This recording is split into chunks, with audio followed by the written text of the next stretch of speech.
Let me redo the whole thing. Your intro was good. I always like to have 2 takes. This is his 20th time doing this. No. Hey everybody, welcome back to Dice Anvil. Today, I'm going to be looking at what you guys have asked for. I sent out a vote. Everyone voted for me to look at Reddit horror stories about people and their bad experiences playing TTRPGs or DND, but I'm not doing it alone. No, today I am playing with my good friend, Michael. Everyone give it up. Hello. Everyone at home clap. Bow to me. That was a joke. Don't actually. You know Michael, he played the playtest with us, did an excellent job there. If you like this content, make sure to let me know. But let's go ahead and jump into it. All right, Michael, would you say you're an expert in etiquette when it comes to being a GM? Yes. The first one we're going to read is DM forces players to be disabled. What? I don't I don't know. I'm just going to read this out to you. It's pretty short. So there hasn't been a single game where my character hasn't had an arm or leg chopped off in the few first sessions, forcing me to roll with disadvantage for the rest of the game. Already, what are we doing? It usually doesn't require a serious reason, like a critical failure to be disabled. Wait, I read that wrong. It usually doesn't require a serious reason, like a critical failure to be disabled. My character lost an eye just by taking 2 damage from a weak enemy. He also likes to cut women's hair in combat and break armor. This happens regularly, several times per game, with multiple players. In the first encounter, he made sure that our tank couldn't carry a shield and use all of his abilities that require his shield in his hands. Wow. This guy sounds like he sucks. Players often died out of combat without rolling any dice. If they simply don't understand what to do in a new location or do something wrong, like check rocks before bushes, an archer appeared in the bushes and instantly killed one of the players. If the players have companions or pets, he'll also try to kill them. Is this normal for D&D, or am I just taking this too seriously? How often do your characters lose limbs, eyes, ears during your sessions? Dude. This is not normal behavior. Dude, it's... I have a lot of thoughts on this. Dude, losing an eye from 2 damage is outrageous. Yeah, that's crazy. How much health do you have? Yeah. I love the idea of taking damage in a way that's more permanent, like losing a limb. I think it can be really cool and really effective, but all the time is crazy. That should be like a very, very rare thing. It should be like, you know, if you say, for example, you go down to 0 hit points and then you succeed on death saves, maybe there should be a permanent thing, like you lose a leg or an arm or something like that. But yeah, 2 hit points to lose an eye is just inexcusable. Yeah. Now, here's something I'm going to say. This is like a blanket statement that will go across and apply to every single one of these probably. The DM or the GM and the players have to agree beforehand of what kind of game they're going to play. Yeah. Say, for example, we're playing like a regular normal D&D campaign. That's just not okay. You know, say you want to play like a dumb kind of Monty Python goofy thing. That could be hilarious. But from what it sounds like, this Redditor is very upset. Yeah. And I don't think that DM, especially for new players, because he said he's new, right? Yeah, he's asking if this is normal for D&D or am I taking this too seriously? It sounds like he's kind of new to it. It's not normal. No, it's not normal. It sounds like it's a D&D versus players kind of situation. Yeah. I hate it when the DM is trying to kill the players. Yeah. Like, or it's okay to have it like, a competitive type of game or whatever, or like have it challenging for the players, but it's different. Especially, why are you going for the pets? Yeah, that's too far. What's the point of that? You know, take my arms and legs, but I crossed the line and kill my dog. You know what I'm saying? Yeah, don't. I'm like John Wick if someone touches my dog. Yeah, my John Wick. Yeah. But anyway, no, it's not normal. Might want to get out of that group. Yeah. Sounds like he's wasting your time, dude. Even in today's session, by the way, Michael is GMing the game we're playing. I made a choice for my character to have permanent damage dealt to them because I thought it'd be narratively important, but also I got dealt a lot of damage. And that was okay because I, the player, decided that, you know? But I would do it if it was like a big moment, very rare, and also if you had like lost like a lot of hit points. That's, you know what I'm saying? It's a little different. Yeah. And you could understand that. But if I'm just like, oh yeah, I took 2 hit points from that. Well, I think he chops your ear off, actually. Dude. Yeah. That's crazy. You look horrible now, so. Yeah, crazy, dude. Crazy. But yeah. Which losing your ear is -2 to charisma now, so you get -2 to all charisma rolls from now on. Like, great, thanks. Yeah, appreciate that. This one is painful. Okay. But the reason you're here is to help me get through this. Not because of any of your skill. I'm selfish and I need your emotional support. And I'm the funniest person you know, but yeah. Well, you know. let's not get carried away. Okay, so I'm typing on mobile, so apologies for the formatting. I had been playing D&D with my husband for 5 years, and this is my first campaign DMing. We are playing with his friend group, who are Pat, Marie, and Dylan. Not the real names, by the way. We have been playing for the last 3 months, and everything has been going great so far. The party works well together, and there's really no issue, except Dylan. Dylan is playing a half-orc barbarian who fell in love with a half-elf named Sheila. This has been a progressing storyline. For reference, he is not the only one romancing an NPC, and the rest of the party has not professed their love over text to me. After the session last night, the group went home, and Dylan sent me a bunch of texts saying that he had noticed tension between us, and that we can't deny it. And he is open to taking the next steps. Dude, Wait, so she's the dungeon master playing with her husband's friends. One of her husband's friends is professing his love for her, and he's basically using the NPC as like a vessel to flirt with her. Okay, that's what it feels like. I feel like got it. I just want to know. Yeah, okay, we're caught up. All right, this is the last little paragraph. I am horrified, of course, and informed my husband immediately because he is his friend. My husband texts Dylan for a bit, then calls and berates him for his actions. Dylan then says that my husband is standing in the way of our love, and my husband hangs up and blocks him on both our phones. We discussed next steps and decided to cancel D&D for the time. You think? For the time.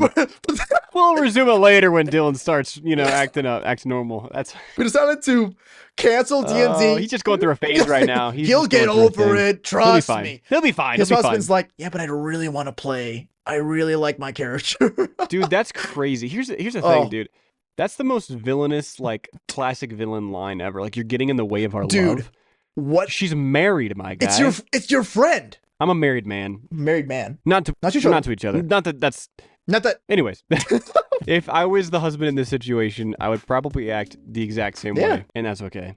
Because holy crap, dude. This goes into like a trend that I kind of notice as I'm scouring Reddit for these stories. Dudes catch feelings for women players or women DMs a lot. Really? I don't know what about it makes them so thirsty. Here, I'll say something that's interesting. I have a Call of Cthulhu campaign that I'm running with some people, and in it there's 2 players, and they're married. The husband's character is the only one that flirts with his wife's character. And it's an unspoken rule that's just kind of how it is. Well, yeah. You know? And that's part of it, and it makes it funny, so. But if one of the other characters were to start flirting with it, I'd be like, this is kind of awkward, guys. I don't know. Because his interactions with this, NPC Sheila that his character's in love with, he probably just couldn't draw the line between reality and that. Classic and that's mistake. pathetic. That's pathetic, I think. It's like, what are we doing? Yeah.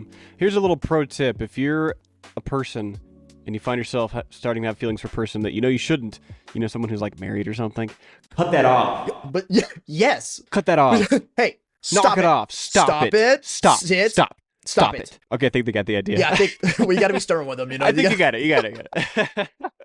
You guys are such good listeners. If a relationship starts from D&D, one, that'd be crazy. Don't get any ideas. It's not going to happen to you. Well, it might happen to you, though. Yeah, him, but not this guy.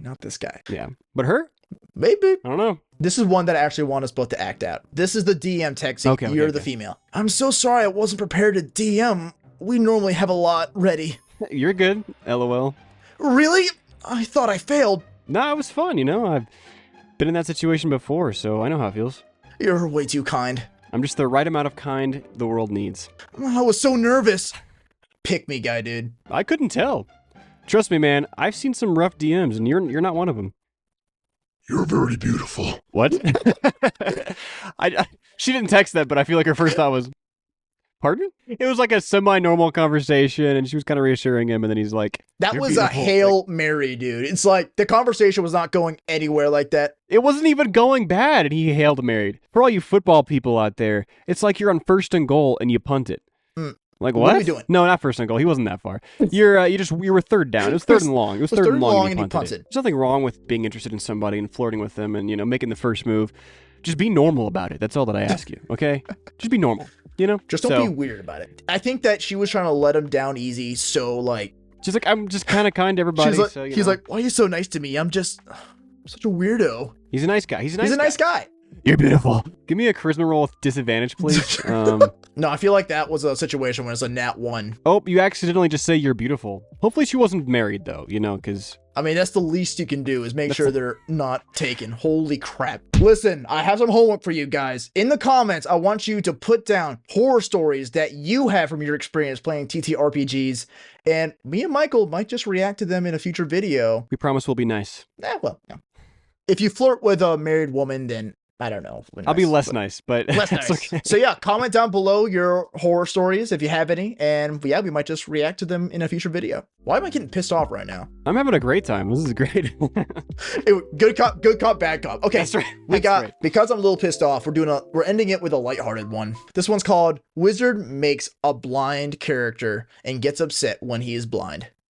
I love that. I love it. This is something I would do probably. Yeah, you realize me. I'm gonna roll for perception. It's like, you don't because you're blind, dude. It's like, no, but it's like, come on. No, dude, I actually made a character in this other campaign I'm playing. It's based on Jujutsu Kaisen, and my character has something called curse speech, which means he can't talk to people without risking hurting them. So I'm basically mute, and I have spent times regretting that decision, but you know what? I work around it, and I don't react like this guy. So let's go ahead and read and see what he's up to. Okay.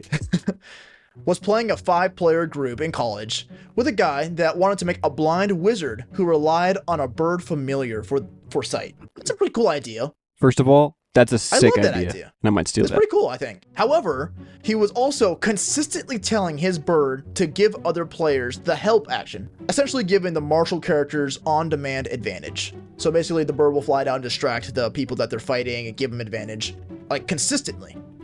DM said that baddies were probably going to start shooting at the bird. That's pissing them off. Wizard gets pissed and says that the DM is unfairly targeting him and that it's not fair for me if he is just permanently blinded for the rest of the fight. DM says that if the bird stops harassing the baddies, they'll stop targeting the bird.